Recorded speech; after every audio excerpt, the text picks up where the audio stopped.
hello students. Today we will learn about chapter 3. We know what to do. Jadi hari ini kita akan belajar tentang bab 3 tentang kami tahu apa yang kami lakukan. Seperti itu.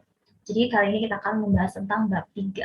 Apa saja sih yang akan kita pelajari bab 3 ini? Oke. In this chapter 3 we will learn about the first is to give suggestion, and then to set rules and obligation. Nah, jadi kita akan belajar tentang untuk memberi saran dan to set rules and obligation, untuk menyatakan peraturan dan keharusan. Obligation, keharusan. Oke. Nah, yang pertama adalah suggestion. Suggestions itu berarti adalah saran. Nah, dalam bahasa Inggris, memberikan saran atau suggestion dapat menggunakan should dan should not. Nah, should digunakan untuk memberikan suggestion atau saran. Karena berupa saran, sehingga sifatnya tidak wajib atau bisa dilakukan dan bisa juga tidak. Misalnya nih, kalian memberikan saran ke teman-teman kalian. Misalnya kalian memberi saran bahwa teman kalian harus membaca novel ini karena ini bagus. Nah, itu terserah teman kalian lagi. Dia mau membacanya atau tidak. Berarti itu terserah dia mau menerima saran kalian atau tidak. Nah, untuk mengungkapkan saran, kita bisa menggunakan kata should. Oke. Untuk itu kita pelajari lebih lanjut ya tentang should ini. Nah, di sini ada should bentuk positif. Pertama kita kalau belajar tentang should bentuk positif. Rumusnya adalah subject plus should plus verb 1. What is subject? Apa aja sih subjek itu? Subjek itu adalah I saya, you, kamu, we, kami, they, mereka, she, dia perempuan, he, dia laki-laki, and it, untuk benda atau hewan. Jadi subjek itu ada I, you, they, we, she, he, it. Ada tujuh subjek. Nah, rumusnya subject plus should plus verb 1. Verb 1 adalah kata kerja pertama. Apa aja sih contoh kata kerja pertama itu? Kata kerja pertama contohnya adalah read, terus ada read adalah membaca, and then write adalah menulis. Itu adalah contoh kata kerja. Biar kalian tahu lebih lanjut, bisa buka Google, apa sih kata kerja itu, apa saja kata kerja itu, dan kalian hafalkan, karena itu sangat penting. Nah, kita lihat ya contoh kalimatnya. Yang pertama ada, you should answer question in English. You adalah subject, plus should, dan verb 1 adalah answer, menjawab. Berarti, you should answer question in English. Kamu harus jawab pertanyaan dalam bahasa Inggris. Itu artinya, kamu harus, ini berupa saran, kamu memberikan saran ke temanmu, kamu seharusnya menjawab pertanyaan ini dalam bahasa Inggris, seperti itu. Dan yang kedua adalah, you should listen to more English song. You, ingat, you adalah subjek, should, listen adalah kata kerja pertama, yaitu mendengar. Nah, kamu harus mendengarkan lebih banyak lagu bahasa Inggris. Ini adalah saran dari temanmu tuh. Misalnya temanmu mengatakan bahwa, kamu harusnya mendengarkan lebih banyak lagi lagu bahasa Inggris. Nah, itu kan berupa saran. Jadi kita bisa menggunakan kalimat dengan kata should. Nah, terus ini yang kedua, rumus yang kedua ada should plus should be. Perbedaannya apa sih? Di sini tuh ada should be plus adjective atau noun atau adverb. Adjective adalah kata sifat. Apa aja sih kata sifat itu? Ada pintar, smart, diligent, rajin, nice, baik, terus polite, sopan. Nah, itu adalah semua kata sifat. Kalau noun, apa sih noun itu? Noun itu adalah kata benda. Kata benda, kalian semua tahu benda kan? Kayak kotak pensil, pencil case, pensil, ballpoint, and the eraser. This is the noun atau kata benda. Nah, contohnya adalah I should be nice. I di sini sebagai subjek, plus should be, plus nice. Nice adalah adjective ya, yang artinya saya harus baik. Nice artinya baik, yang merupakan adjective, kata sifat. Dan yang kedua, I should be diligent. Saya harus rajin. I sebagai subjek plus should be diligent, rajin. Saya harus rajin. Dan yang kedua di sini adalah should bentuk negatif. Bentuk negatifnya nih, tadi positifnya, sekarang negatif. Apa sih perbedaannya? Nah, ini perbedaan. Kita lihat rumusnya ya. Di sini kalau bentuk negatif ada tambahan not. Lihat baik-baik ada tambahan not. Subject plus should plus not plus verb one. Subject, ingat subjek itu apa aja tadi? Ada I, you, they, we, she, he, it, seperti itu. Should plus not, ada tambahan not, karena ini merupakan bentuk negatif plus verb one. Verb one adalah kata kerja pertama. Contohnya di sini ada kata-kata they should not go to the festival. Mereka tidak seharusnya pergi ke festival. Mereka adalah subjek. Tidak seharusnya should not. Pergi adalah go, merupakan kata kerja pertama. Dan contoh yang kedua ada you should not play game. Kamu tidak seharusnya main game. Ini biasanya saran-saran untuk anak-anak yang mau ujian ya, harusnya belajar sih, nggak main game. Jadi kita bisa menggunakan kalimat you should not play game. Kamu tidak harusnya main game. Nah, you should study gitu. You should not play game. You adalah subjek, should not plus verb one. Verb one adalah play. Play adalah verb one, kata kerja pertama. Dan yang ketiga ada Tom should not eat too much. Tom seharusnya tidak terlalu banyak makan. Tom itu adalah subjek. Subjek, ingat. Subjek itu ada orang, terus benda, hewan, itu merupakan subjek. Seperti itu. Should seharusnya tidak terlalu banyak makan. Eat adalah kata kerja pertama, yang artinya makan. Dan yang kedua, subject plus should plus not plus be plus adjective, noun or adverb. Tahu kan tadi adjective itu apa? Adjective kata sifat, noun kata benda, adverb ada kata keterangan. Subject ya, subject tadi. I, she, they, we, she, he, it. Gitu.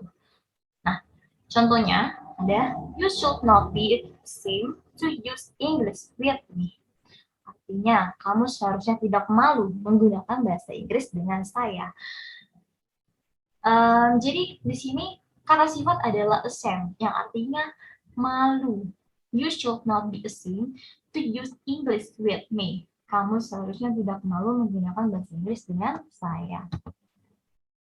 Dan yang ketiga, should bentuk interrogatif. Should dalam bentuk kalimat tanya. Nah, rumusnya adalah should plus subject plus verb one. Perbedaannya apa? Tadi kan positif sama negatif, subjeknya duluan. Nah, sedangkan untuk kalimat tanya, should-nya yang duluan, should di depan, baru tambahkan subjek, baru tambahkan kata kerja pertama. Nih, contoh kata-katanya yang pertama ada, should we go to the festival? Should, we adalah subjek, go adalah kata kerja pertama. Digabung menjadi, should we go to the festival? Haruskah kita pergi ke festival? Nah, jawabannya itu, kamu bisa menjawab dengan kata yes, we should, atau no, we should not. Kalau misalnya kalian mau, kalian bisa jawab yes, we should. Tapi kalau kalian misalnya menolak saran tersebut, kalian bisa menjawab no, we should not. Seperti itu. Ingat ya, jadi kalau kalimat interrogatif itu should duluan, baru subjeknya, baru kata kerja pertamanya. Kita lihat contoh yang kedua. Di sini ada should I do the homework? Haruskah aku mengerjakan tugas? Jawabannya pasti yes, you should. Ya, harus kamu kerjakan di tugas seperti itu. Should. As subjeknya adalah I. Terus verb-nya apa? Yaitu do. Do di sini artinya mengerjakan seperti itu. Dan yang kedua ada rumus should plus add subject plus be plus adjective, noun, and adverb. Contohnya, should I be diligent? Should adalah pertamanya. Subjek adalah I. Tambahan be, diligent adalah kata sifat. Haruskah aku rajin? Harus. Sebagai siswa ya kita harus rajin lah ya kan. Nah, yang kedua ada obligation, yang artinya keharusan. atau kewajiban. Untuk menyatakan kewajiban atau keharusan, obligation dapat menggunakan kata must dan must not. Jadi tadi kan suggestion atau saran menggunakan should atau should not dan should not. Kalau misalnya obligation ini merupakan suatu kewajiban atau keharusan, dia menggunakan kata must dan must not. Nah, must memiliki arti harus atau wajib. Nggak bisa seperti saran tadi kan, suggestion itu nggak mesti kita lakukan, tapi kalau obligation ini harus, wajib. Nah, berbeda dengan should yang memiliki sifat yang tidak wajib. Must bersifat wajib yang harus dilakukan dan dikerjakan. Apabila tidak dilakukan, maka akan ada konsekuensi atau hukumannya. Langsung aja ya. Tadi kan ada should bentuk positif, should bentuk negatif, integratif. Nah, sedangkan must juga ada bentuk positifnya. Rumusnya adalah subject plus must plus verb one. Jadi tinggal diganti aja. Subjek ini seperti tadi subjeknya ada orang, benda, hewan, seperti itu. Subjek I, you, they, with, she, he, it. Nah, seperti itu. Verb one-nya kata kerja pertama. Contoh kalimatnya ada, we must wear a uniform every day. Kita harus memakai seragam setiap hari. We ini adalah subjek, tambahkan kalimat kata must, and then wear. Wear adalah kata kerja pertama yang artinya memakai. Dan yang kedua adalah, you must keep our classroom clean and tidy. Kamu harus menjaga kelas kita tetap bersih dan rapi. We adalah subjek, must ada ditambahin must, terus verb one, keep, menjaga our classroom clean and tidy. Kita harus menjaga kelas kita tetap bersih dan rapi. Nah, rumus yang kedua ada subject plus must plus be plus adjective plus atau noun atau adverb. Sini ada contoh kalimatnya, you must be tired. Kamu pasti lelah. You subject, must be, terus ditambahin kata sifat adjective. Bisa juga kalian tambahin kata benda ataupun kata keterangan. Nah, sini you must be busy. Kamu pasti sibuk, seperti itu. Nah, yang kedua ada must bentuk negatif. Rumusnya adalah subject plus must plus not plus verb one. Perbedaannya apa sih dengan positif? Tadi positif nggak ada not-nya. Kalau negatif menggunakan kata not. Berarti subject plus must plus not plus verb one. They must not play around. Mereka tidak boleh bermain-main. Play, kata kerja pertama. Sedangkan subjeknya adalah they. Sini ditambahin dengan must not. Dan yang kedua, we must not litter. Litter adalah kata kerja pertama, membuang sampah sembarangan. Nah, we itu adalah subjek, must not itu tambahan kata sebuah keharusan. Yang kedua ada rumus juga, subject plus must plus not plus be plus adjective, menggunakan kata be, tambahan kata be. Tapi penggunaan kata be ini hanya berlaku untuk kata sifat, kata benda, dan kata keterangan. Nah, seperti di subject, we adalah subjek, tambahan must not, be late. Late adalah terlambat. Terlambat merupakan kata sifat, to school. Kita tidak boleh terlambat ke sekolah. Gitu. Dan yang terakhir, sini ada must bentuk interrogatif. Must dalam kalimat tanya. Bagaimana sih rumusnya? Yang pertama ada, seperti tadi halnya should. Di should, kalau kata tanya itu should duluan kan. Baru subjeknya, baru kata kerja pertamanya. Kalau di must ini juga seperti itu. Nah, di sini ada must plus subjek plus verb one. Jadi, must duluan, baru subjeknya, baru verb one-nya, baru kata tanya. Contohnya, must we wear a uniform every day? Nah, must ini yang pertama, subjek we yang kedua, wear verb one, memakai. Berarti must we wear, Kalau a uniform every day ini cuma sebagai pelengkapnya saja. Kalian bisa jawab dengan yes, we must, not, we must not. Gitu. Dan yang kedua ada contoh kata must they. Nah, they ini adalah sebagai subjek. Sweep ini adalah sebagai kata kerja pertama. Must they sweep the floor and dust the teacher's desk and the shelf every day? Haruskah mereka menyapu lantai dan membersihkan debu di meja dan rak bulu setiap hari? Mas, haruskah? They, mereka merupakan subjek. Menyapu, sweep ini adalah ya, kamu menyapu. Ingat sekali lagi saya mengatakan bahwa penting untuk kalian ingat apa saja kata kerja. Jadi silakan cari di internet, di Google, macam-macam kata kerja nanti muncul semua itu. Perlu juga dihafalkan gitu. Dan yang kedua, rumus ada tambahan be. Tapi ini khusus untuk kalimat kata sifat, kata benda, dan kata keterangan. Must plus subject plus be plus adjective, noun, or adverb. Contohnya, must we be respectful all the time? Harusnya kita selalu menghormati. Nah, di sini ada tambahan kata be kan, karena bisa sebelum sesudah be itu adalah kata sifat respectful, menghormati, respect. Nah, itu tadi yang sudah kita pelajari tentang suggestion and obligation, saran dan keharusan atau kewajiban.